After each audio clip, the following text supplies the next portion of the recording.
Morning. ચાલો, કેમ છો?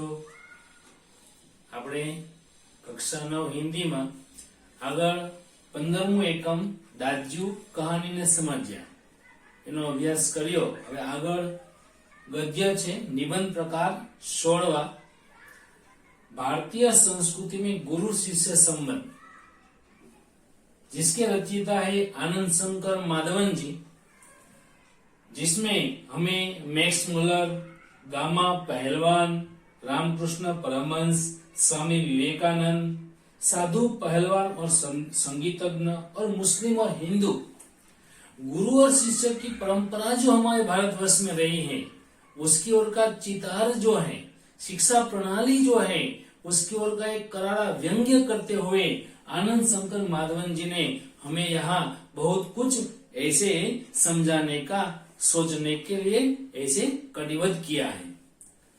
आनंद शंकर माधवन जी की यह जो रचना है उसमें गुरु शिष्य परंपरा की जो गरिमा है उसे स्पष्ट किया है. और ये आज की जो शिक्षा प्रणाली है उस पर परोक्ष रूप में व्यंग्य करते हुए हमारे भारतीय समाज जो है उसमें व्यावसायिक संस्कृति की जो बोलबाला है, इस कारण से हम समझे कि गुरु और शिष्य संबंध में आज हमारे यहाँ पर हमारे भारतवर्ष में भी परिवर्तन आया है, बदलाव आया है. पहले समझे ध्यान से, पहले विद्यालय मंदिर के समान थे. पहले शिक्षा देना जो है वह आध्यात्मिक अनुष्ठान, आध्यात्मिक यज्ञ था. वह परम सुख प्राप्ति का एक माध्यम था, एक केंद्र था. उस जमाने में पैसे देकर या पैसे लेकर शिक्षा खरीदी नहीं जाती थी. लेकिन आज क्या वैसी स्थिति है? प्रश्न हमारे लिए है, सबके लिए है कि आज शिक्षा के क्षेत्र में वही निष्ठा, वही त्याग नजर आता है. लेखक ने हमें इसी बात पर अंतर्मुख, उसकी ओर ही ध्यान हमारा खींचते हुए हमें सोचने के लिए, एक विचार करने के लिए कटिबद्ध किया है. तो ऐसी निबंध की बात जो है, ऐसी रचना भारतीय संस्कृति में गुरु शिष्य का संबंध कैसा होना चाहिए, कैसा था, आज भी कैसा है, वह बात का गौर जो है वह हम इस इकाई के माध्यम से समझने का प्रयत्न करेंगे. हमारे भारतीय समाज में व्यावसायिक संस्कृति, व्यवसाय संस्कृति की आज बोलबाला है, आज उसका महत्व बना हुआ है. इस कारण से हम समझे कि गुरु शिष्य संबंध जो है उसमें आज परिवर्तन आया है. क्यों? क्योंकि पहले विद्यालय जो है, पाठशाला जो है वो मंदिर के समान थे. शिक्षा देना एक आध्यात्मिक अनुष्ठान, यज्ञ था. वह परमेश्वर प्राप्ति का माध्यम, शिक्षा प्राप्त करे बच्चा, पाठशाला में, विद्यालय में जाए और शिक्षा ग्रहण करता है तो परमेश्वर, ईश्वर की प्राप्ति का एक माध्यम था. ईश्वर प्राप्ति हो सकती थी. ईश्वर के नजदीक का जो पन है ना, उसके पास जाने का एक रास्ता ये विद्यालय के रूप में बना था. प्राचीन परंपरा की बात है. पैसे देकर शिक्षा खरीदी नहीं जाती थी. आज जो है स्थिति बिल्कुल बदल गई है. अब शिक्षण कार्य जो है पेट पालने का साधन, पेट पालने का मतलब कि एक जीवन निर्वाह करने का एक साधन मात्र जो है वह आज बन गया है, जो हम आज समाज में देख रहे हैं. जिसे हम समझे भारतीय संस्कृति, हमारे भारत देश की संस्कृति जो है वो पूरी दुनिया भर में जानी मानी है. और वह भारतीय संस्कृति का गर्व जो है, उसका इतिहास जो है वह हम अच्छी तरह जानते भी हैं और आगे भी हमारे यह समय बीतता जाएगा, ऐसे हम उसका अध्ययन करते जाएंगे. भारतीय मानसिक क्षितिज में क्रियाशील नहीं है. भारतीय समाज जो है उनकी मानसिक स्थिति जो है, क्षितिज, क्षितिज किसे कहा जाता है? क्षितिज वह स्थान है जो ऐसे पृथ्वी और आकाश जो ऐसे मिलते हैं, वह स्थान को क्षितिज कहा गया है. पृथ्वी आकाश जहां मिलते हैं वह स्थान यानी क्षितिज. तो ऐसी मानसिक क्षितिज आज हमारी नहीं है. आज एक प्रकार की अव्यवस्थित रूप में व्यावसायिक संस्कृति बनी हुई है और जिसकी जड़ जो है, इसका मूल कारण जो है ना वो यूरोप देश है. यूरोपीय संस्कृति, पश्चिमी संस्कृति है, जिसके कारण हमारा यह शिक्षा प्रणाली जो है ना, उसमें बदलाव आया। बहुत सारे विद्वानों ने, बहुत सारे ऐसे इन यूरोपीय लोग जो है संस्कृति के बने हुए हैं, उन्होंने यह बदलाव, चेंज हमारी भारतीय संस्कृति में कर डाला, जो पहले नहीं था, जो आज हो गया है।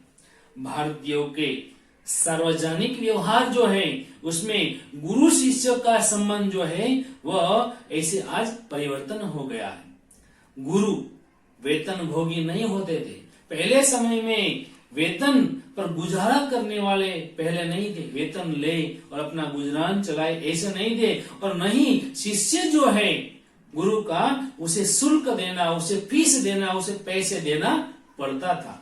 पैसे देकर विद्या खरीदने की यह प्रक्रिया जो है, यह पद्धति जो है, निसंदेह उस भारतीय मिट्टी की उपज नहीं है, पैदाश नहीं है। बदलाव यूरोपीय संस्कृति के कारण हमारे भारतवर्ष में यह परिवर्तन आया है। शिक्षणालय जो एक प्रकार के आश्रम या मंदिर के समान थे। दो शब्द आपको ध्यान से समझना है कि शिक्षण जहां से प्राप्त होता है, विद्यालय जो थे वह एक प्रकार के आश्रम और उसके साथ साथ मंदिर के समान रूप में थे। गुरु जो थे, आज हम देखते हैं क्या बदलाव आया कि गुरु जो थे साक्षात परमेश्वर ही समझा जाता था। भगवान के रूप में गुरु को माना, समझा, आदर सत्कार सम्मान दिया जाता था। शिष्य जो है वह गुरु के सामने जो है ना, शिष्य वह पुत्र से भी अधिक प्रिय होते थे। इतना लगाव, इतना संबंध जो है घनिष्ठ गुरु शिष्य का बना हुआ था। यहाँ सम्मान मिलना ही शक्ति पाने का, सम्मान आदर सत्कार मिलता है तो शक्ति मिलती है, ऐसा माना जाता था। प्राचीन काल में गुरु की शिक्षा दान क्रिया उनका आध्यात्मिक अनुष्ठान थी। शिक्षा दान करे, आध्यात्मिक यज्ञ होता है, इतना काम जो है वह इस शिक्षा प्रणाली के द्वारा मिलता था। परमेश्वर प्राप्ति, ईश्वर की प्राप्ति का एक माध्यम था ये शिक्षा प्रणाली। वह आज के बदलाव, आज की परिस्थिति में, आज के समय में, आज के काल में वह पेड़ पालने का जरिया, एक साधन मात्र बन गई है। वह हम आज देख रहे हैं। प्रारंभ में इसकी ओर का व्यंग्य जो है आनंद शंकर माधवन जी ने करना चाहा। विवेकानंद बहुत बड़े व्यक्ति हैं, छोटी उम्र के व्यक्ति थे। विवेकानंद को भारत में महत्वपूर्ण स्थान नहीं मिला, लेकिन जब वो अमेरिका गए उसका प्रसंग है। जब अमेरिका गए तो वहां उसको नाम मिला और नाम कमाए। कहां पर कमाए वह आपको याद रखना है कि अमेरिका में गए तो अमेरिका की शिकागो परिषद जो है, वह शिकागो परिषद को अंग्रेजों के सामने ऐसे विवेकानंद जी ने अपना वक्तव्य जो है, अपना भाषण जो है, अपनी भाषा जो है ना, उसे उच्चार किया और उसी से नाम कमाए, उसी से उसकी कीर्ति, नामना, यश बढ़ा। और भारतवासी जब भारत में आते हैं विवेकानंद जी, और भारतवासी दौड़ते हैं, मालाएं लेकर उसका स्वागत करते हैं। एक बार रविन्द्रनाथ ठाकुर जी जो ऐसे बंगाली व्यक्ति हैं, उसे नोबेल पुरस्कार मिला, तब तक उसे कोई आदर सत्कार सम्मान नहीं।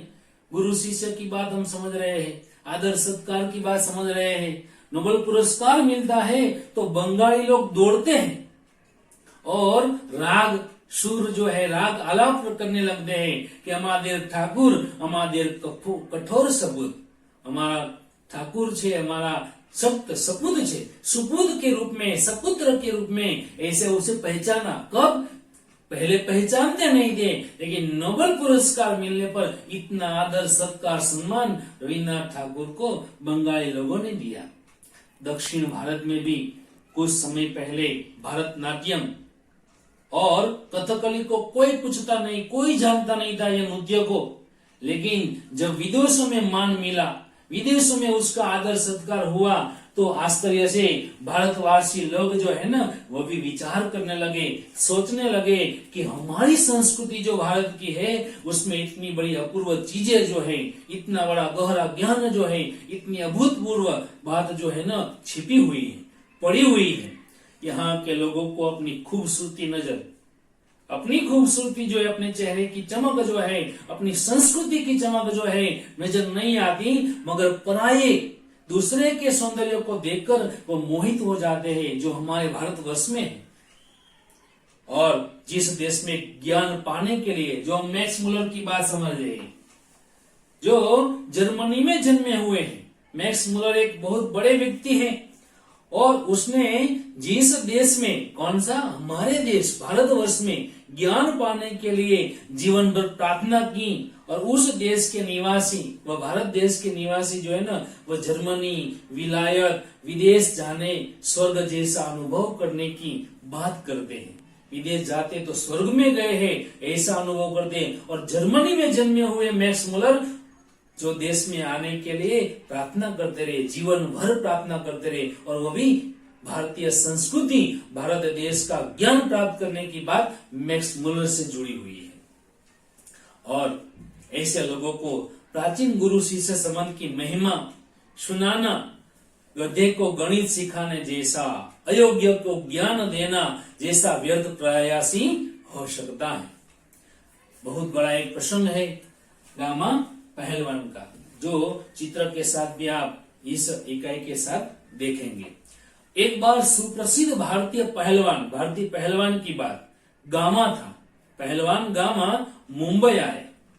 उन्होंने विश्व के, भारत का यह पहलवान है, और उन्होंने मुंबई में विश्व के सारे पहलवान जो थे, उन पहलवानों को कुश्तीबाजी में चैलेंज दिया, ललकारा उसे, पड़कारा उसे, चुनौती दी। अखबारों में यह समाचार हुआ प्रकाशित।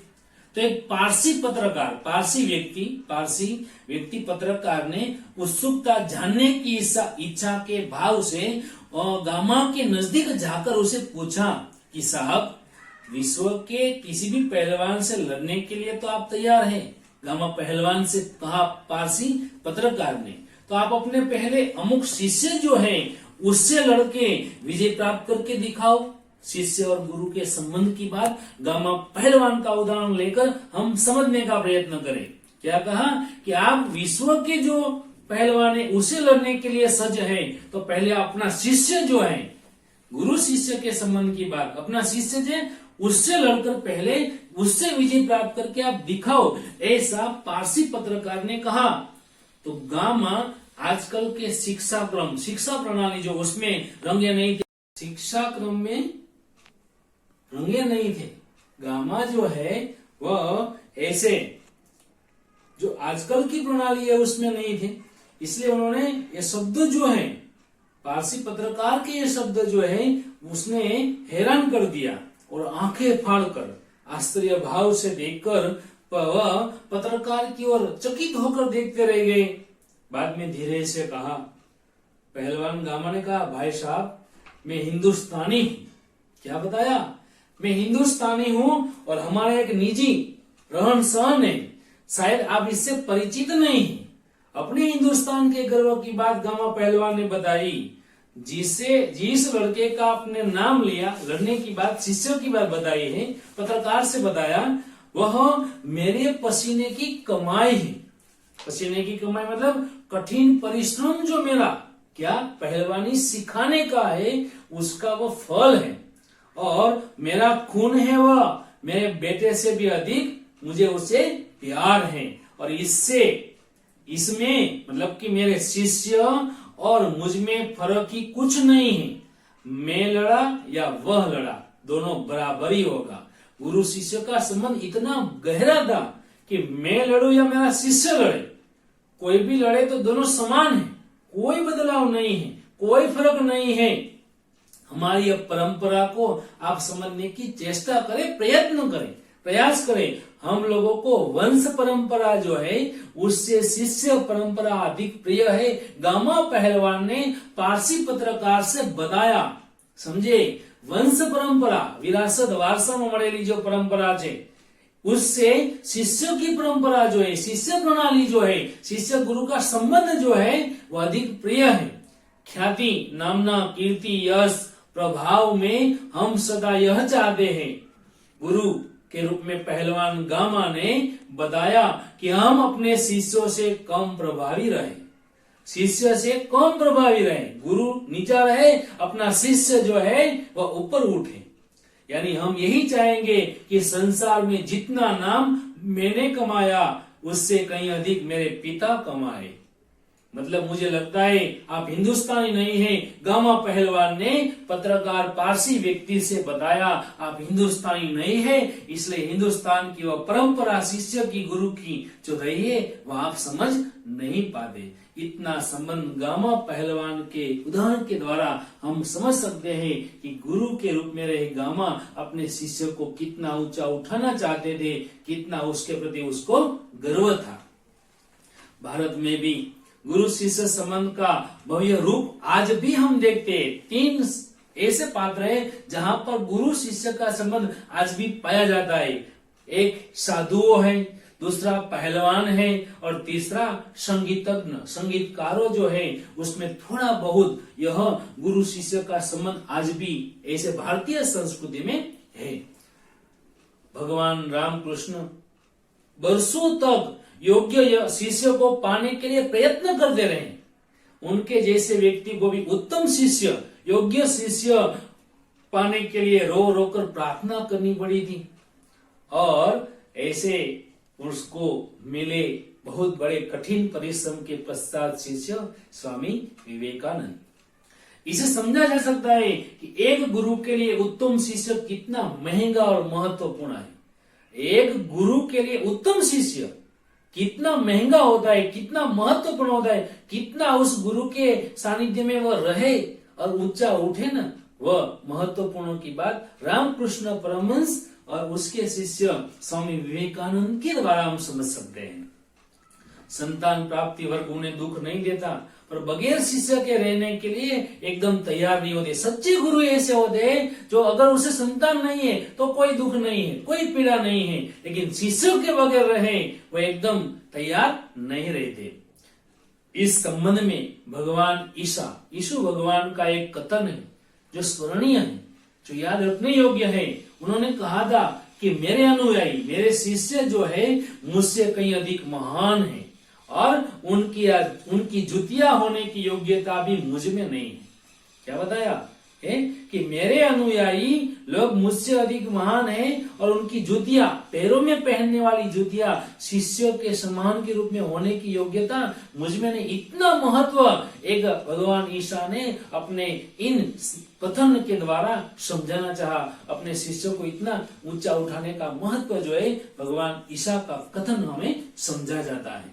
यही बात है गांधी जी की। तो गांधी जी बनने की क्षमता किनमें है?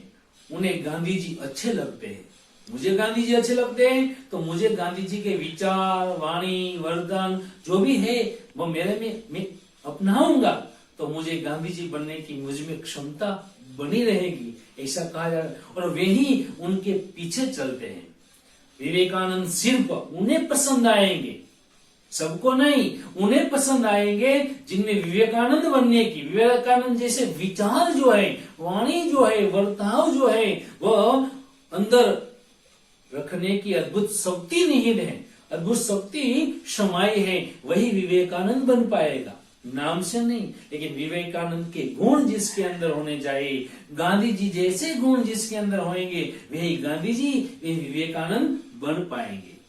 कविता का मर्म और रसिक स्वयं अधिक महान है, लेकिन संगीत के पागल, संगीत में जो रस रुचि रखने वाले, सुनने वाले स्वयं संगीतकार से अधिक संगीत का रसास्वाद करते हैं। मतलब कि यहाँ पूज्य नहीं, पुजारी श्रेष्ठ है।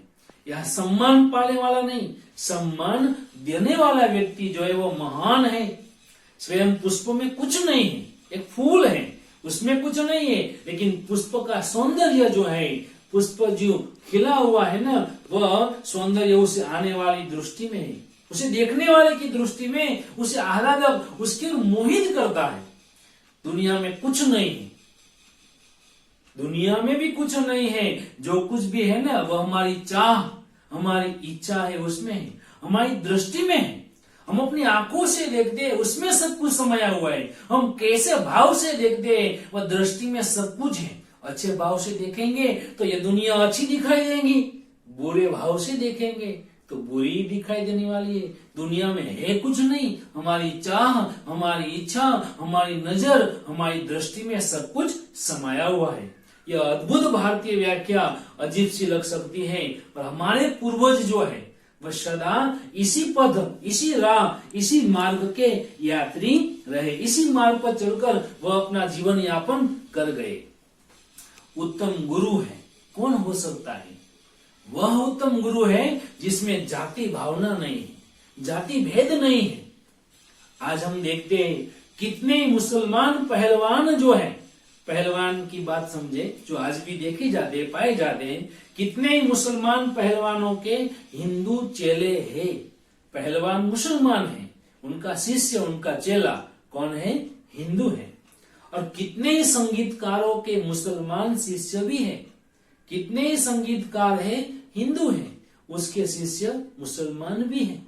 जो आज बॉलीवुड में देखते हैं, बहुत सारे ऐसे मुस्लिम संगीतकार है, एक्टर्स है, उनके शिष्य जो है भी हिंदू है। ऐसे रूप में यहाँ परख गुण की नहीं, परख जो है, जांच जो है गुण की नहीं, साधना की और प्रतिभा की होती है। भक्ति और श्रद्धा की कीमत है, न कि जाति संप्रदाय, न कि आचार विचार, न कि धर्म। जाति भावना नहीं है। उत्तम गुरु वह है जो जाति भेद नहीं करता। मुझे लिखना था, एक विद्वान मुसलमान ने बताया, उन्होंने कभी सोचा नहीं कि हिंदू है और मुसलमान बनाना चाहिए। पुराने जमाने में मौलवी, मुस्लिम लोग बड़े बड़े रामायणी होते थे। मौलवी लोग बड़े बड़े रामायणी मतलब राम की कथा कहने वाले। रामायणी इसे कहते हैं, राम की कथा, राम के जीवन की प्रसंग को कहने वाले कौन थे? बड़े बड़े मौलवी थे, जो बड़े बड़े रामायण की कथा का पान कराने वाले थे। और आज देहांतों में, देहांत माने भारतवर्ष में, भरत मियाँ, भरत हिंदू नाम है, मियाँ मुस्लिम नाम है तो हिंदू मुस्लिम का संबंध। भरत मियाँ, रंजित मियाँ आदि अधिक संख्या में भी आज हमें देश भर में दिखाई भी देते हैं। ये गुरु शिष्य का संबंध प्राचीन काल में था। आज के गुरु भी सिर्फ सेवा लेने में ही चतुर है, देने में नहीं। बहुत बड़ी सेवा की बात हमें अंत में समझना है कि आज के गुरु सिर्फ सेवा लेने में चतुर है। किसी के पास से सेवा लेनी हो, किसी का सानिध्य चाहिए तो उसमें वह चतुर है, उसमें वह माहिर है, देने में नहीं। किसी को सेवा देने में नहीं। उपनिषदों में आचार्यों ने कहा है, बहुत बड़ी बात जीवन में याद रखने की है। उपनिषद में आचार्यों ने कहा है कि सेवा जो है देने की चीज है, लेने की नहीं। समझे? सेवा देने की चीज है, लेने की नहीं। मतलब कि सेवा लेने के अधिकारी कौन है? छोटे बच्चे हैं वह है। रोगी व्यक्ति जो है वह सेवा लेने के अधिकारी है।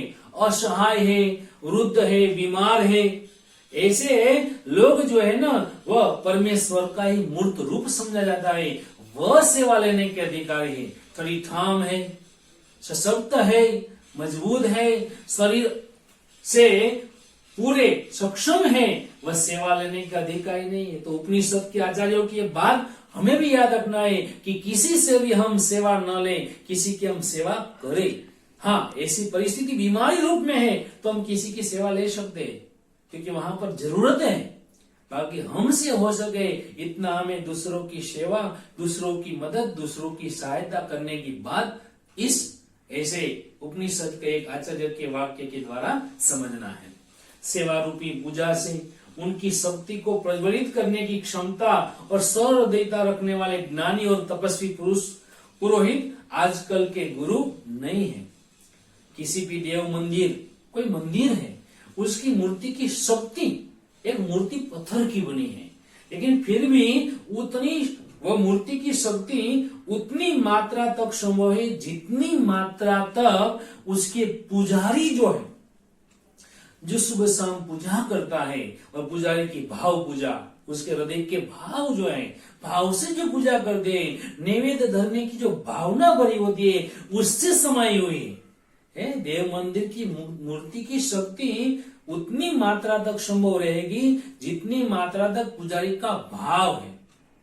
आपके हृदय में कैसा भाव है, उससे द्वारा ही सामने वाले व्यक्ति आपकी परख कर पाएगा। मतलब कि ऐसे भाव हमारे हृदय में हो, ऐसे संबंध दूसरे के साथ का हमारा अच्छा बनाए रखे, दूसरों की सेवा करने की बात जो है वो हम जीवन में समझे, सीखे। यही बात जो है आनंद सागर माधवन जी ने गुरु शिष्य संबंध जो है उसमें बताना चाहा है। और गुरु और शिष्य के संबंध की भारतीय प्रणाली जो है थी है रहेगी, लेकिन उसमें बदलाव आया है। हम भी गुरु का आदर सत्कार सम्मान करें। गुरु वहीं पर रहने वाला है और शिष्य को आज के समाज में भी ऊपर उठाने वाला है। शिष्य कहीं से यहाँ से छोड़कर जाता है तो दूर दूर मंजिल, अपना लक्ष्य, अपना ध्येय, अपना गोल जो है वहां तक पहुंच पाता है, लेकिन गुरु के रूप में रहे शिक्षक जो है ना वहीं पर स्थिर रहते हैं। तो इसलिए वो आज के गुरु जो है वह भी अपने शिष्य को ऊंचा उठाने का प्रयत्न कर रहे हैं।